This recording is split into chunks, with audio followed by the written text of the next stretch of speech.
Morning. I just want to tell you a little bit about why I've become a tarot reader. And just I don't know whether a lot of you got the same experiences. Um, but the reason I've got into tarot is because I learned through a lot of tarot moments, um, which I've explained in previous videos. But if you've not seen them, a tarot moment is in the tarot. It means a massive change in your life, and it normally comes in quite.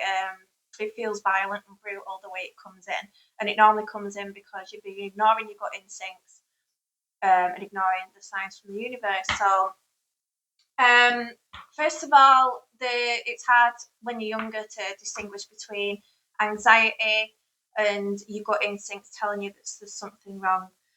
I don't know whether you've been through this, but have you ever been faced with a decision and the decision that was so on pick, the most logical, best decision that you could make, but it had a really, really funny gut? Just this feeling that, I just don't like this. But you go with your head because you just think, oh, I'm just anxious. But then things can just go wrong in ways that no one could have ever foreseen. And then you think, I knew that I didn't want to do that.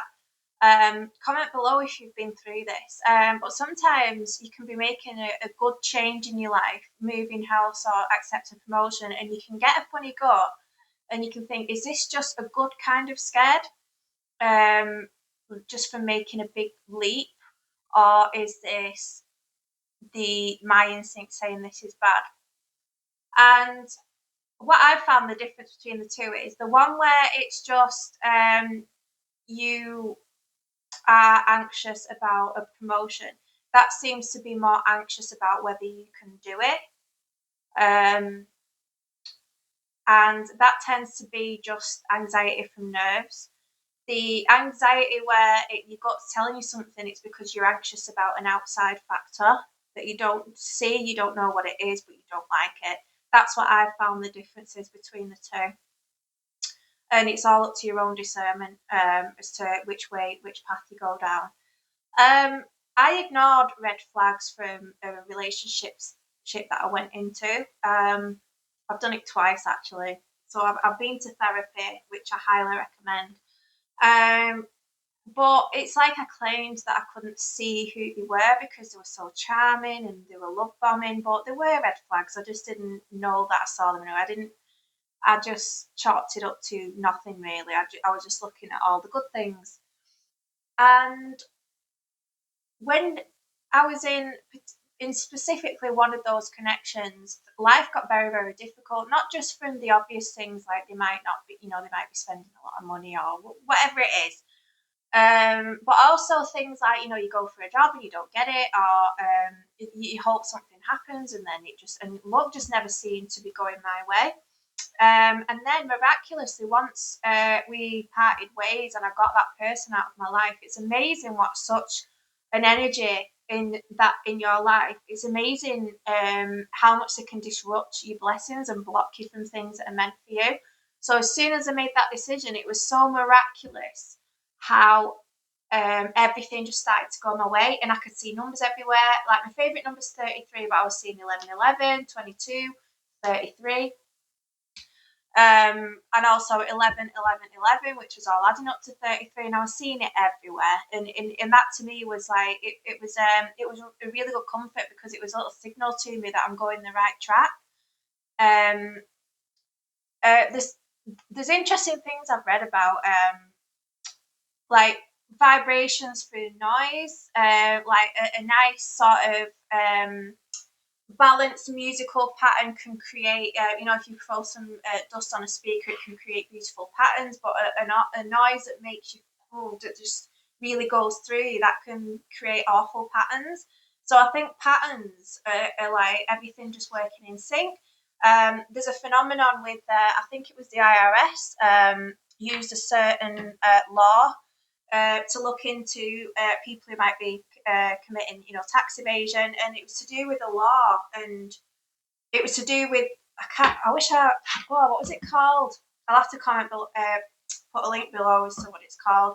but it's certain where the numbers of the books just sort of flow in it, and when you put it into a graph as a visual representation, it doesn't flow straight. It flows strange, but when it makes a nice pattern, it means that the books are real, and they're not being fudged.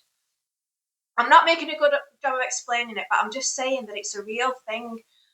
When things are disrupting your spirit, or like everything's kind of chaotic, it's because things aren't quite flowing right and they're not going the way they're supposed to. That's at least my very, very firm belief. So there's that side of it, but there's also times when if you, some if you ever had an intruding thought of a person, you might not have even seen them for ages, but they keep just popping into your head, and then you're like, why do I keep thinking that person? And then, like 9 times out of 10, they get in touch, and they're not normally somebody who would be getting in touch with you. It's like knowing they were coming, or just having a thought. I mean, a little caveat to this: I do believe that our brains taking a heck of a lot of data through all our senses, and our brains just have to and I know that we can, from experiments that have been done, if you flash a word quickly before you've actually seen it, your brain is still actually taking that in. So I know that your brain is trying to decode a lot of messages from around you, which is why you can just get an intuition about things. Um, so I accept that. That's what scientists says, but also science also tells us that what our five senses bring in from the world, um,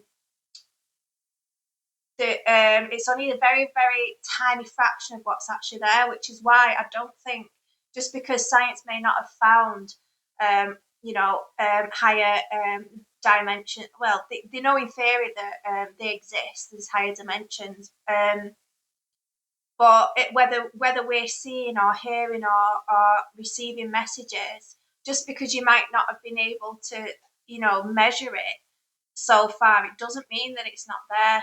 And I feel like every single one of us has got access to a collective information in the universe, and we're all connected to it.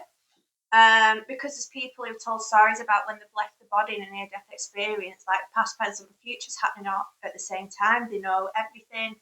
They know everything that's gone, everything that is, and what will be. And I think that we do pick up on those things. Also, there's a lot of cultures who put importance on the hair and not cutting it, specifically the Native Americans. And there are cultures that do believe that, our five senses that pick up everything, it could be our hair that picks up our sixth sense. We don't know how to, I mean, apparently they did do an experiment years ago during the war. The military did an experiment on this. They compared American Indians because their skills were so amazing, and their instincts, and they knew a threat coming from miles away. And because they performed so well, they recruited them into the military. And then they give them the usual crew cuts like they do everybody else, and then they weren't performing as well. And an Indian chief said it's because you cut the hair off. So then they did an experiment. The other group where they left the hair alone, the other group where they cut the hair off, and there was a stark difference between the two, apparently. So I think there could be something in it. So maybe leave your hair alone. Um, well, also I've had dreams, and I wouldn't call them premonition dreams because I feel like I was just picking up on something. I dreamt. I've dreamt that I was on a plane that crash landed, and then in the end it crash landed. Sorry, I saw in the news the next morning that a plane had crash landed. I had an awful dream about something. I don't want to go into detail with this one, but something that happened to a pair of little boys, and it was the noise in my dream that really shook me up all day. And then I found out that this had actually happened, and what really, and actually when I was reading about it, I didn't really think of my dream because it was actually a few days later that I found this out. But it was when it was described what the witness had saw and heard, that was just like my dream. So I feel like I was just picking up on what somebody was witnessing on the other side. I can't explain it. I don't have a scientific explanation, but it's happened so many times. Or a dream of someone I've not seen for ages, and then they pop up somewhere. Um, there was also there was also a dream where I was drowning in the bottom of the pool, and there was someone stood there, and I was I couldn't get their attention, and I couldn't find my way to the surface. I just couldn't get there, and that really bothered me. But I was staying with my dad and my stepmom at the time, and then when in the morning when I vocalised how freaked out I was by this dream, my stepmom said that she dreamt that she was by a pool and there was somebody in the bottom of the pool, and she tried calling for help and no sound came out. And I was like, that is so weird. And then later on, sure enough, it was on the news that something happened to somebody in a pool in Thailand. And it was very much like what we both dreamt about. And I'm sure there's so many people who have had weird things happen before. Once or twice, you think it's a um, a coincidence. But then when it keeps happening, you see a pattern, and you're like, there's something to this. I can't explain exactly why scientifically, but it is true. It's a thing. Um, the other thing was being weirdly connected to people for no apparent reason. There was this lad who, when I was in like year 5 in primary school, this lad moved away with his family to New Zealand. But I forgot this lad had even existed. So in my early 20s, what a long time, many years after they'd left, and when my dad mentioned a family that moved to New Zealand from our town, and I said, "Oh, do you mean such a people, like last name?"